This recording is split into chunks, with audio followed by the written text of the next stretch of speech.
Hello everyone, welcome back to our channel English माध्यम के platform पे मैं हूं आपकी एडुकेटर प्रियंका ठाकुर और हम सॉल्व कर रहे हैं editorial based practice exercise. Start करते हैं आज का session with thought of the day, that is every day is a new beginning. So take a deep breath and start again. बोल रहे हैं हर दिन एक नया आरंभ करने का आपके पास मौका होता है, तो उसका आप यूटिलाइज करिए। अपने पुराने पास्ट को चेंज करने की कोशिश कर सकते हैं। ठीक है, चलिए स्टार्ट करते हैं। Reading comprehension and practice exercise for SSCGL 2025। It is often said that Punjab is spiraling towards destruction due to drug addiction। often मतलब अक्सर, तो बोल रहे हैं अक्सर ये कहा जाता है कि पंजाब जो है स्पायरलिंग टूवर्ड्स मतलब किसी तरफ तेजी से बढ़ना, तो तेजी से डिस्ट्रक्शन तबाही की तरफ बढ़ रहा है क्योंकि पंजाब में ड्रग एडिक्शन है। हाउएवर, हालांकि Goa, Mizoram, Meghalaya and Manipur are also significantly affected. लेकिन ये जो राज्य हैं गोवा, मिजोरम, मेघालय, मणिपुर, ये भी उतने ही भारी संख्या में प्रभावित हैं। Many believe that the root of Manipur's problem lies in the drug trade। बहुत लोगों का ये मानना है, एक्सपर्ट्स जो होते हैं अपने अपने व्यू पॉइंट्स रखते हैं, तो ऐसे कई एक्सपर्ट्स का ये मानना है कि मणिपुर की जो समस्या है, मणिपुर में जो इतना ज़्यादा तबाही मची हुई है, उसकी एक बड़ा हिस्सा, उस समस्या का एक बड़ा हिस्सा ये भी है कि वहाँ पे ड्रग ट्रेड को लेकर लड़ाई है। For several decades, drug mafias and their networks have maintained a golden triangle। बोल रहे हैं कई दशकों से ड्रग माफियाज और उनके जो नेटवर्क होते हैं उन्होंने एक गोल्डन ट्रायंगल बना के रखा हुआ है for drug trafficking between Manipur and Myanmar. किसके बीच में ड्रग ट्रैफिक करना? मणिपुर और म्यांमार के बीच में। However, since Union Home Minister Amit Shah declared his intention to transform this golden triangle into dead triangle, लेकिन जब से union home minister Amit Shah ने घोषणा करी है कि वो इस गोल्डन ट्रायंगल को डेथ ट्रायंगल बना देंगे, the operations of drug mafias have been disrupted. तो ड्रग माफियाज का जो कार्यवाही है, उनका जो कार्य प्रणाली है, वो प्रभावित हुई है। Leading to the loss of lives of many agents. Leading to मतलब जिस कारण से कई एजेंट्स की जानें गई हैं। as these drug traffickers previously received political protection from the northeastern states। अब क्योंकि इन ड्रग ट्रैफिकर्स को पहले पॉलिटिकल प्रोटेक्शन मिलता था नॉर्थ ईस्टर्न स्टेट से, दे ऑपरेटेड डिस्क्रीटली, तो ये बड़े ही खुले ढंग से ऑपरेट करते थे बिना रोक टोक। However, since Narendra Modi became the Prime Minister in 2014, लेकिन जब से नरेंद्र मोदी 2014 में प्रधानमंत्री बने and Amit Shah implemented a zero tolerance policy against drug dealers, और अमित शाह ने जीरो टॉलरेंस यानी कि हम कुछ भी बर्दाश्त नहीं करेंगे ड्रग डीलर्स के अगेंस्ट में, ये पॉलिसी उन्होंने चालू कर दी। These same drug mafias are now working to fuel the insurgency। तब से यही ड्रग माफिया जो है अब इंसर्जेंसी यानी कि विद्रोह, उग्रवादी तत्वों को फायदा पहुंचा रहे हैं, उनको फंडिंग दे रहे हैं। Organized crime syndicates are most prominent in the drug trade। तो ऑर्गेनाइज्ड क्राइम सिंडिकेट्स मतलब कि एक पूरा व्यवस्थित ढंग से इनका जो नेटवर्क चलता है, ये ड्रग ट्रेड में सबसे ज्यादा प्रमुखता से चलता है। While there are no precise figures on the size of drug syndicate business. बोल रहे हैं हालांकि कोई हमारे पास सटीक आंकड़ा नहीं है कि ये ड्रग सिंडिकेट का बिजनेस कितना बड़ा है। Every country is aware that this illegal trade is the largest globally। लेकिन हर एक देश इस बात से वाकिफ है, अवेयर है मतलब इस बात को जानता है कि ये जो गैर कानूनी ट्रेड है ये दुनिया में सबसे बड़ा है। Affecting every nation and being fought against by many, जो कि लगभग लगभग हर देश को प्रभावित करता है और कई ऐसे देश हैं जो इसके खिलाफ लड़ाई लड़ रहे हैं। According to the Union Home Minister Amit Shah, drugs worth 16,914 crore were seized in India in 2024 alone। इनके अनुसार 16,914 करोड़ के ड्रग्स जो है केवल 2024 में ही हमने सीज किए हैं यानी कि जब्त किए हैं। Some countries are even promoting this trade. कई ऐसे देश हैं जहां पे इस ट्रेड को बढ़ावा दिया जाता है, possibly due to the absence of a proper system. संभवतः इसलिए दिया जाता है बढ़ावा कि वहाँ पे कोई प्रॉपर गवर्नमेंट नहीं है या प्रॉपर सिस्टम नहीं है, effectively being controlled by criminals. और इसलिए वहाँ पे क्योंकि वो देश ही क्रिमिनल्स द्वारा संचालित किए जा रहे हैं, तो इसलिए वहाँ पे कोई इनके अगेंस्ट में लड़ाई नहीं कर रहा और इनको प्रमोट किया जा रहा था कि जनता उनसे कोई नौकरी वगैरह ना मांगे, कोई उनसे सवाल ना पूछे, है ना, वो अपने ड्रग्स के उसमें बिजी रहें बस। There are 5 major countries in the world where drug trade is most prevalent। बोल रहे हैं 5 प्रमुख देश हैं दुनिया के जहाँ पे ड्रग ट्रेड, ड्रग का व्यापार जो है वो सबसे ज्यादा प्रचुर है। वो कौन कौन है? Iran, followed by Afghanistan, Russia, the United states and the United kingdom. बोल रहे हैं इनमें है ईरान, फिर उसके बाद अफगानिस्तान, फिर रशिया, फिर यूनाइटेड स्टेट्स और यूनाइटेड किंगडम। अब आप बोलोगे कि यूनाइटेड स्टेट्स और यूनाइटेड किंगडम में तो सरकारें हैं, रशिया में भी सरकार है, लेकिन वो फोकस शायद इतना नहीं है इस दिशा में, या फिर हो सकता है कि और कोई कारण हो जिस वजह से यहाँ पे बहुत ज्यादा प्रचुर मात्रा में फैल रहा है। India is among the few countries that have always been targeted by drug syndicates। पूरे हिंदुस्तान उन चुनिंदा देशों में से है जिसको ड्रग सिंडिकेट्स अक्सर टारगेट करते रहते हैं। With the world's largest population and borders shared with China, Bhutan, Nepal, Pakistan, Bangladesh and Myanmar, India has become a major and relatively easy market for drug dealers। बोल रहे हैं अब हमारे देश की पॉपुलेशन जो है दुनिया में सबसे ज़्यादा है, और उसके अलावा हमारे देश का बॉर्डर जो है बहुत सारे देशों से लगता है, जैसे कि चाइना, भूटान, नेपाल, पाकिस्तान, बांग्लादेश और म्यांमार। तो इसलिए हिंदुस्तान जो है वो मेजर यानी कि बड़ा और रिलेटिवली इजी यानी कि बहुत ही आसान मार्केट बन जाता है ड्रग डीलर्स के लिए। Additionally, Pakistan has used drug shipments as a weapon in its proxy war against India। इसके अलावा पाकिस्तान ने ड्रग कंसाइनमेंट्स, ड्रग शिपमेंट्स को एक प्रॉक्सी वॉर यानी कि आप सीधे सीधे लड़ाई नहीं लड़ेंगे लेकिन आप हिडन तरीके से हमारे देश को कमजोर करने की कोशिश करेंगे, तो उन्होंने ड्रग का इस्तेमाल किया है हिंदुस्तान के अगेंस्ट में। मेनी कंट्रीज वर्ल्ड वाइड, बहुत सारे देश दुनिया भर में इंक्लूडिंग इंडिया जिसमें इंडिया भी शामिल है, are troubled by drug mafias. इनको ड्रग माफियाज परेशान करते हैं। The United States has the highest number of drug addicts. United States में सबसे बड़ी मात्रा में ड्रग एडिक्ट्स मौजूद हैं। However, India has taken the problem of drug addiction seriously।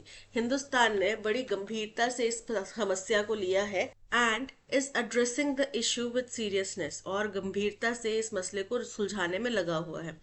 And Modi's government has launched a campaign for a drug। Modi सरकार ने drug के लिए एक कैंपेन लॉन्च किया है, फ्री इंडिया, जो कि है free India, similar to the efforts to make India free from Naxalism. वो जो कि बिल्कुल सिमिलर है किसकी तर्ज पर, जैसा कि हिंदुस्तान को नक्सलाइट से या नक्सलिज्म से फ्री करने के लिए जो प्रयास किए जा रहे हैं, वैसा ही ये कैंपेन है free India. The central government is dealing with the issue of drug addiction with great sensitivity. हमारी जो केंद्र सरकार है वो ड्रग इशू के साथ में बड़ी ही सतर्कता से डील कर रही है। The seriousness of the Modi government is evident from the fact that it is running over 340 addiction centers across the country with its resources। तो गंभीरता मोदी सरकार की इसी बात से एविडेंट है यानी कि स्पष्ट है कि हमारे देश में 340 डी एडिक्शन सेंटर्स जो है देश भर में चल रहे हैं और पूरी रिसोर्सेज के साथ में।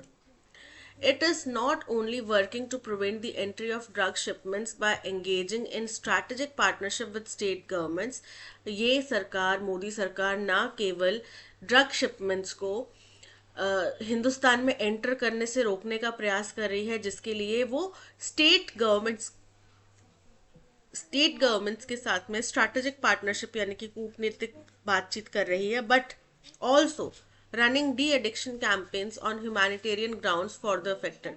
पर साथ ही साथ वो डी एडिक्शन के कैंपेन्स भी चला रही है मानवीय स्तर पर, ठीक है, जो लोग प्रभावित हैं उनके लिए। Since the drug trade is an organised crime, क्योंकि ड्रग ट्रेड जो है वो एक संगठित क्राइम है, it can only be combated through joint efforts. तो इससे निपटने के लिए आपको सभी लोगों के मिले जुले एफर्ट्स चाहिए, मिले जुले प्रयास होने चाहिए, ठीक है। कोई एक चीज या एक संस्था या एक सरकार आके नहीं कर सकती, right. coordination between the central and state governments and a strong will to eliminate this evil are essential. बोल रहे हैं coordination यानी कि तालमेल between central and state government और central government के बीच में, and a strong will, और सबसे बड़ी चीज है मंशा, इच्छा शक्ति, कि हमें इस चीज को eliminate करना है, ये जरूरी है. Recently, Amit Shah informed the country through parliament that his ministry has established a 4-level narco coordination center mechanism.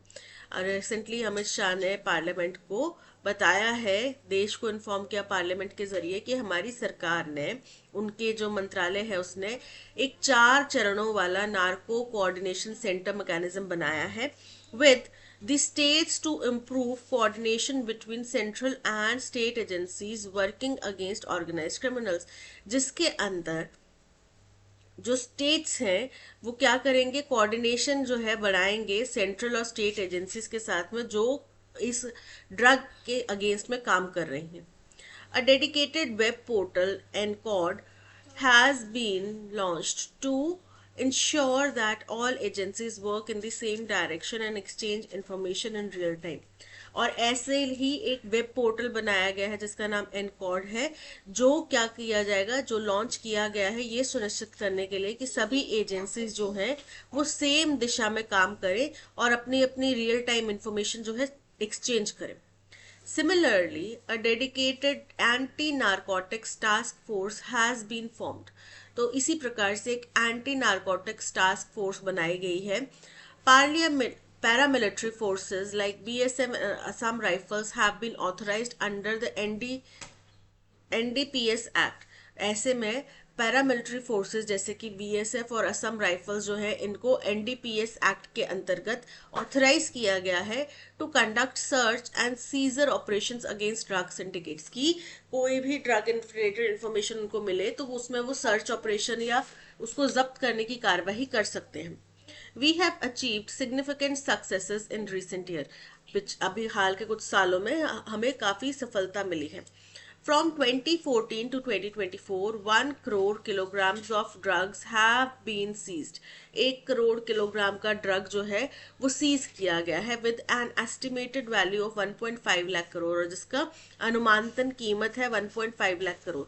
Under Amit Shah tenure, Amit Shah के कार्यकाल के दौरान में over 6,56,000 drug cases have been registered.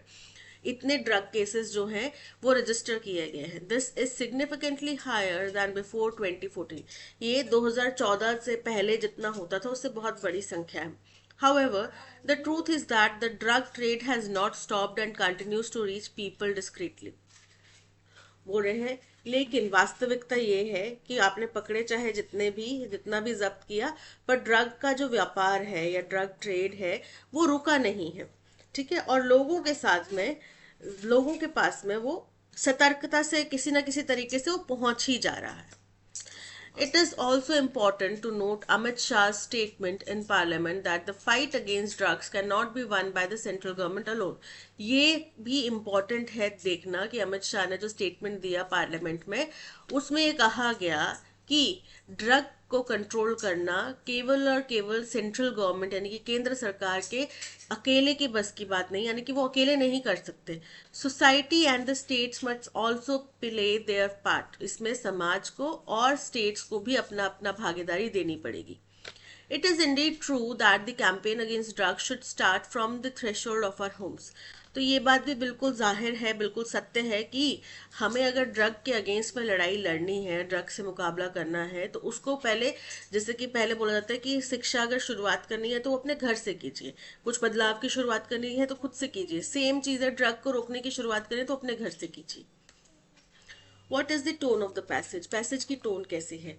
Humerus, मजाकिया नहीं है, किसी भी बारे में व्यंग नहीं किया गया. बहुत सीरियसली जो पार्लियामेंट में कुछ अमित शाह जी ने स्पीच दी है उसके अकॉर्डिंगली जो इन्फॉर्मेशन सामने आई है वो बताई है. ठीक है, इनडिफरेंट नहीं है, सरकास्टिक नहीं है, informative and concern. Option B is correct.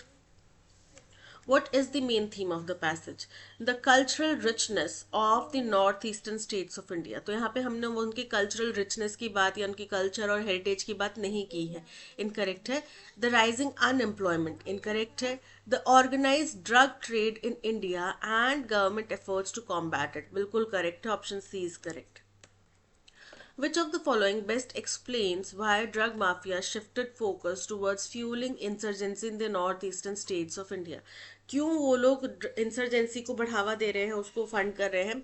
क्योंकि ऐसा मानना है कि जब से मोदी सरकार आई है तब से अमित शाह जी ने एक अटैक लॉन्च कर दिया है इनके अगेंस्ट में. तो अटैक लॉन्च कर दिया तो उससे वो प्रभावित हुए हैं, तो वो प्रभावित हुए तो सही से काम नहीं कर पा रहे, इसलिए वो सोच रहे हैं कि भाई हम इंसर्जेंसी को बढ़ावा देते हैं. The breakdown of drug trafficking networks due to increased governmental crackdown. Correct है. Loss of political protection that earlier allowed discreet operations. ये भी correct है. Emergence of a global anti-drug alliance. ये incorrect है. ऐसा नहीं है कि दुनिया के सारे देश जो इकट्ठे हो गए ड्रग्स के अगेंस्ट में, क्योंकि कई सारे देश इसको प्रमोट भी करते हैं. ठीक है, तो ये इनकरेक्ट है. The change in India's drug laws under international pressure. तो इंटरनेशनल प्रेशर हमारे ऊपर कोई नहीं है, लेकिन हम खुद से इसके ऊपर कार्रवाई कर रहे हैं. ठीक है, तो ये भी इनकरेक्ट है, यानी कि first and second is correct. First and second, option A is correct. यहाँ पे ब्लैंक फिल करना है अप्रोप्रिएट ऑप्शन के साथ में. ठीक है. The Modi government's approach to tackling drug addiction is primarily focused on. किस बात के ऊपर फोकस्ड है? Aggressive military operations in all border regions. Incorrect है. Humanitarian rehabilitation and systematic coordination. बिल्कुल करेक्ट है. Decriminalisation of drug possession for addicts. Incorrect है. Cross border legal treaties with neighbouring countries. Incorrect है. सो केवल 2, option B is correct. Which of the following data points are factually stated in the passage? कौन से data points जो है वो तथ्य के तौर पे बताए गए हैं? Drugs worth 16,914 crore were seized in 2024. Correct है. 1 crore kilogram of drugs were seized between 2014 and 2024. ये भी करेक्ट है. Over 7 lakh drug cases were registered since 2014. तो ये भी करेक्ट है. The US has the lowest number of drug addicts. Incorrect है. US में सबसे ज्यादा है, तो यानी कि 1, 2 and 3. 1, 2, 3 option C is correct. That's all. आज के सेशन में इतना ही. Thank you so much for watching. अगर कंटेंट पसंद आया हो तो लाइक शेयर और सब्सक्राइब जरूर कीजिएगा. मिलते हैं नेक्स्ट सेशन में. Till then keep learning and keep practice.